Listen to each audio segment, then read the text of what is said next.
In front of me is Motorola One Action, and let me show you how to check total screen time on the following device.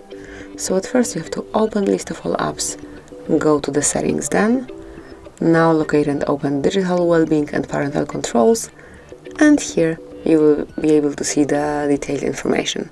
So here you've got the kind of general layout with the stats, but if you'll click on it again, you will be able to check the particular apps. So for example, if you want to check phone, you can check it, and here you've got it has been in use for 2 minutes today, and if it's been in use on any other day, it will be included on this list on this panel. So this is it. This is how you can check total screen time in your Motorola One Action. Thank you for watching.